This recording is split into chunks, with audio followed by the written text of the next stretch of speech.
Hello, good afternoon সকল বন্ধুদের জানাই আজকের বৃহস্পতিবারের সোমবারের একটা শুভেচ্ছা। দেখো আজকে আমার ভোলেনাথকে স্নান করালাম। আমার বাবাকে দেখেছো তোমরা? দেখো আমার বাবাকে আজকে স্নান করিয়ে নিলাম। জল দিয়ে চান করে নিয়ে বেলপাতা মাথা দিয়ে বাবাকে চান করে নিলাম। এবার বাবাকে পুরো পরিষ্কার করে মুছে লাল চেলি দিয়ে মুছে আমি বাবাকে রেখে দেবো। আমার ভোলেনাথকে তোমরা দেখবে? দেখো আমার বাবা ভোলেনাথকে দেখো, এই দেখো বাবা ভোলেনাথ, তুমি সবাইকে ভালো রেখো, সুস্থ রেখে থাকো। দেখো আমার বাবা ভোলেনাথকে দেখেছো? দেখো আমার বাবা ভোলেনাথ। শ্রাবণ মাসের দ্বিতীয় সোমবার আজকে বাবা ভোলেনাথকে স্নান করালাম। দেখো আমি তো টাইম পাই না, এর ভিতরে সব কিছু করি, দেরি হয়ে গেছে আজকে স্নান করালাম। বাবা ভোলেনাথকে করিয়ে দিয়ে এবার গা মুছে দিয়ে এইবার তোমার বাবার আসনে, আমার এখানে আসনে দেখো এখানে বাবাকে রেখে দেবো। আমার এই পাথর বাটিতে দেখেছো, পাথর বাটিতে করে বাবাকে গুছিয়ে রেখে দিচ্ছি দেখো। আর বাবার সঙ্গে তো আরেকজন আছে, কে বলো তো? নন্দী ভিঙ্গি দাস তাকেও চান করালাম। এই যে ছোট্ট বাবা নন্দী ভিঙ্গি দাস, বাবার ধর্মী সহকর্মী, সবসময় বাবার পাশে থাকে। তোমরা দেখো এনাকে গা মুছে নিয়ে একটা ফুল দিয়ে রাখলাম, ডান দিকে থাকে এটা,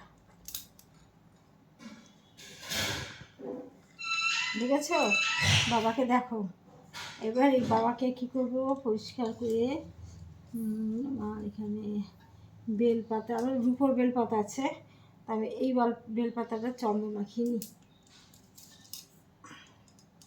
আমার মনে যা চায় আমি সেভাবে পুজো দিই, তোমরা কিন্তু কিছু রাগ করো না, যেমন মনে চায় তেমনই পুজো দিই আমি।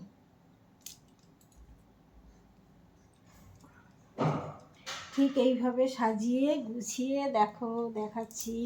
একটা আকন্দ ফুল দিলাম, ত্রিশূল, বাবার ত্রিশূল দেখো তোমরা, বাবার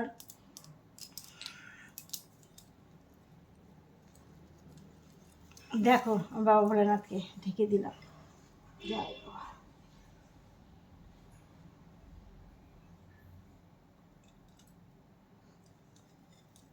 এবার বাবাকে জায়গায় রাখবো, রেখে আমার মা আছে, মাকে পুজো দেবো, প্রত্যেকটা ঠাকুরের মাথায় ফুল ঢাল দেবো, দিয়ে ফুল বেলপাতায় দেখো প্রত্যেক মার জন্য জবা ফুল তুলেছি।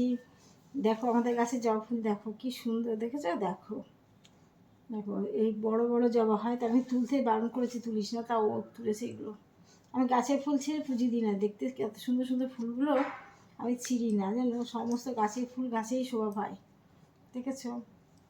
তাই এগুলো তুলে দিয়েছে, এখন এগুলো নিয়ে পুজো দেবো। তোমরা দেখতে থাকো আজকে ভোলেনাথের পুজো। এবার আরতি করব। দেখো এই যে ভোলেনাথ, এই জলটা না সত্যি কার্যকরী জল, তোমরা জানো না? আমি ওর সাথে আমার মাকে স্নান করাই, সেই জলটা খুব কার্যকরী, খুব কার্যকরী, কি বলবো, বলার ভাষা নেই। আমার মার গায়ে না আবার গাল গোটা গোটা গোটা গোটা উঠেছিল, আবার মায়ের চান করার জল মাকে দিয়েছিলাম, মা সেই জল দিয়ে চান করেছিল, মার গায়ে সেই গাটা কালো গোটা গোটা দাগগুলো মিলে গেছিলো। খুব ভালো জল, ভীষণ মায়ের চান করার, ভোলেনাথে চান করার জলগুলো সত্যি খুব উপকারী জল। তোমরা যখন বাবাকে চান করাবে, মাকে চান করাবে, জলটাকে ফেলে দিও না, বাড়িতে ছিটিয়ে দিও, দেখবো বাড়ির অনেক উপকার হবে। ঠিক আছে বন্ধুরা, দেখতে রাখো, এখন আমি বাবাকে আরতি করবো। দেখো